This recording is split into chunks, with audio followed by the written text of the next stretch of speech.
Kakang Bandarpati nalika kula sira ngaturake bekti ngasatku tak tampa ge bungah panjenengati. Ora liwat mengpujo astutiku moringgal katon. Herawalan anggen kula nampi mugi dadosaken teguh kahayanan kula Gusti. Dikepenak nganggo Ngestaken. Prajurit penamping Harya Supipe Iki dawa katimbalan. kepiye bener ngersake canggung lan japu ing Kadipaten Yan. Sakjroning kula matur, kula nyuwun lepat pangapunten kan. Oh, oke, pangapura kutun parasi. Anggen kula gladi sedaya para prajurit nagangan enggal. Sakmenika sampun cokat-caket saha Trengginas. Tenan opo piye? Sawanci-wanci panjenengan badhe niti kersa, mboten muti wani Kanjeng. Ya kaya ngono sing tak kersake. Senajan kowe prajurit maganen tembung sak primah tindak sak pecah. Yen bisa kanggo tepo-tepo kabeh para kawula sing mapan ing latang Kadipaten. Lan kowe kabeh saiki coba matur dhewe kepiye kewajibanmu? Pareng matur Kanjeng. Anggen kula jagi sawetara paregolan. Boten wonten ingkang nguciwani. Sapanci-wanci wonten pawon saking pat manca negari badhe lumebet. Boten beto tapuk asma panjenengan. Boten kula keparengan lumebet Kanjeng. Pancen kowe trampil lan Trengginas. Ya kaya sing tak kersake. Saben-saben kowe matur ing pasan kaya ngono, ge bungah srengati. Lan piye kewajibanmu dhewe-dhewe? Kewajibanku yang menjadi tung pusaka Kanjeng. Ya kan sawiji? Kepareng matur Kanjeng. Ya. Anggen kula jagi wonten ing paregolan.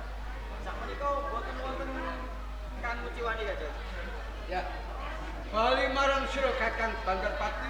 Nalika kula Sawising penyaku jumeneng pengayoman ing Kadipaten Jati. Apa lowah-owahan Kakang? menawi panjenengan kepengin nitipun babagan wah panjenengan dados sesembahane gerati kathah sanget akeh wetek ning kawula dalem ing gerati boten wonten ingkang arep kekirangan sandang den papak menawi wawan sak mangke gerati tansah dilepeti nanging nuwun sewu Kakang Bandarpati napa?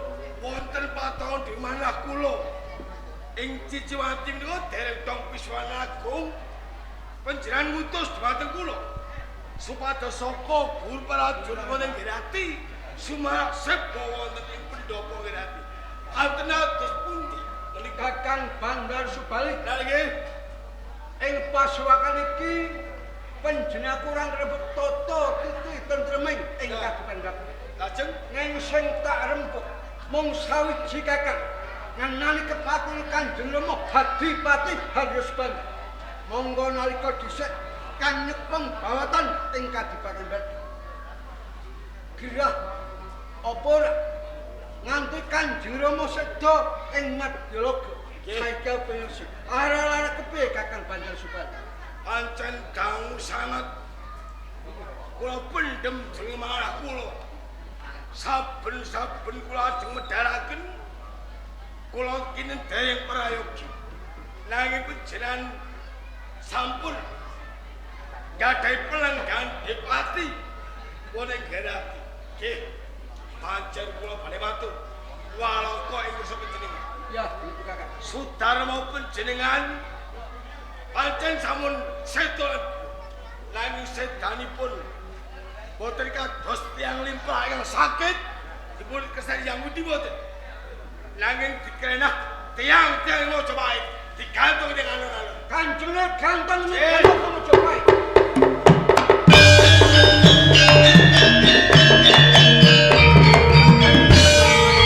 nari Rumoso tenar buka rasane atiku. Sawise penyakit nganane sedane Kanjeng Rama Hadipati Haryusban. ya mila ngaten niku Kala Kakang. Panjenenganku dilarake lanang ing jagating padhak. leres Monggo yen aku meneng perkara patung sedane Kanjeng Rama sing dikreh wong-wong Mojopahit. malah saru dinulu Dasare piye? dinapa panjenengan iki dados adipati hancik wangken ingkang sepuh panjenengan lek panjenengan mung medel lan medel. Oh, Bandar Bali. Nggih. Sesanana kabeh punggawa nyarpo ingkang dipandhat. Wit ari kalenggan iki Mojopahit ben Mojopahit, Grati ben Grati. Ateges Hadipati Bandar Bali. Balelo. Balelo.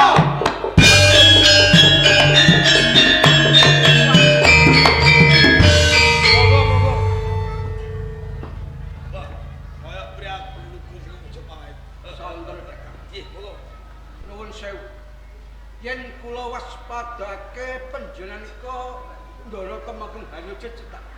Ora luput apa sing dadi pangandikamu, Yayi.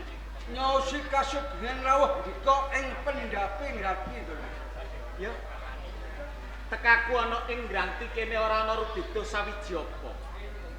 Ya mung wae aku teka ana ing Ngranti kene mergo aku dapur utawa utusan, Yayi. Panjenengan ing suwan Grati mboten ngemungake tindak rangke ning duta utusan saking negari Mojopahit. Kaya mangkono ya. Utusan napa? Iya. Sepisan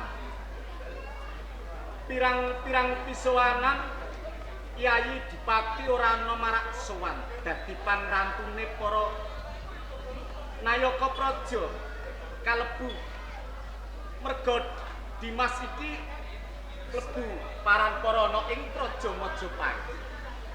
Lagi wae ana apa to, Yayi? Nuwun sewu, loro temenggung hanyu cecak. Iya. Ngantos sampun tripaswanagung. Kula mboten ngecakaken suku kula ing pendhapi Mojopahit nyaosi pirsa.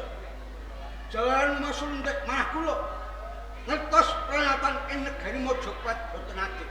Wit ari kalenggan nika Kakang Mojopahit kersanipun Mojopahit, Grati kersanipun Grati. Wekdal menika Bandar Bali balelo ing negari Mojopahit.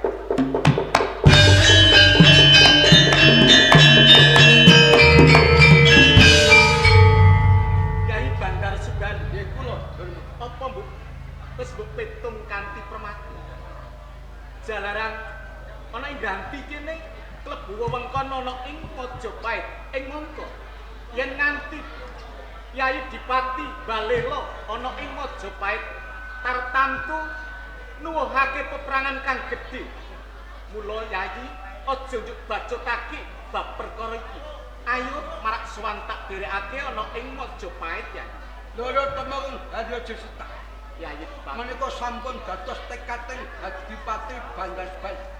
Bebasan kula njebro segara sampun dumugi tenang. Wangsul tebus mbadut ugi tebus. Pramila sanika bekas nika panjenengan kula dodo. Blak kotang Lokosto mboten kula gigi-gigi.